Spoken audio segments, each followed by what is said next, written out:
નમસ્કાર. મારી પૌત્રીનું એડમિશન મેં ગઈ સાલ જ લીધું છે. એ પહેલાં બીજી સ્કૂલમાં ભણતી હતી, પછી મને આનો અભિપ્રાય મળ્યો આ સ્કૂલનો, સફલ વિદ્યાલયનો. એટલે મને એવું લાગ્યું કે અહીંયા બાળકને મૂકવું બહુ જરૂરી છે. અને અહીંયા મૂક્યા પછી મને બહુ સંતોષ છે. બાળકને ભણવાનું તો દેશ માટે છે જ, અને ભણાવવામાં આવે છે, ઉત્તમ શિક્ષણ આપવામાં આવે, એમાં કોઈ શંકા જ નથી. આ આખા વર્ષનો મેં અનુભવ કર્યો છે.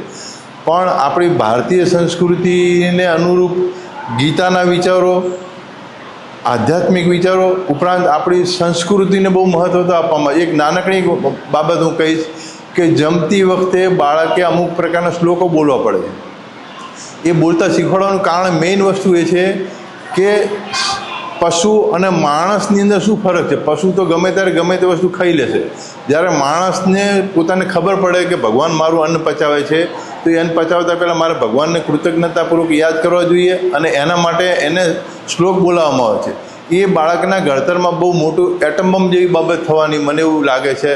અને આવા સંસ્કારો દરેક બાળકની અંદર થશે તો આપણી સંસ્કૃતિની અંદર કોઈ પણ જાતની આંચ નહીં આવે. સંસ્કૃતિનું મહત્ત્વ આપી એની સાથે સાથે સંસ્કારોનું સિંચન થાય.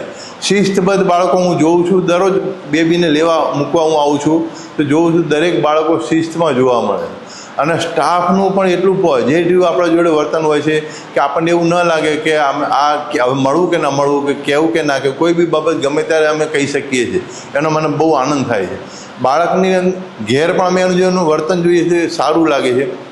ભણતરની અંદર એને કોઈ પણ જાતનું મગજમાં ટેન્શન નથી હોતું, અને અમે એને જે પ્રમાણે કહે છે એ પણ આપણે એને ગાઈડલાઈન પૂરું પાડી છે. અહીંથી પણ એટલું સંસ્કાર સિંચન, કોમ્પ્યુટરનું જ્ઞાન આપવામાં આવે છે, ફ્રેન્ચ ભાષાનું જ્ઞાન આપવામાં આવે છે. આ બધી બાબતો જોઈને મને બહુ આનંદ થાય. મને એવું લાગે છે અહીં સફલ વિદ્યાલયને જે બાળક આગળ જશે ને એને કોઈ પણ જાતની કોઈ ભવિષ્યમાં કોઈ તકલીફ નહીં પડે, હું એવું માનું છું.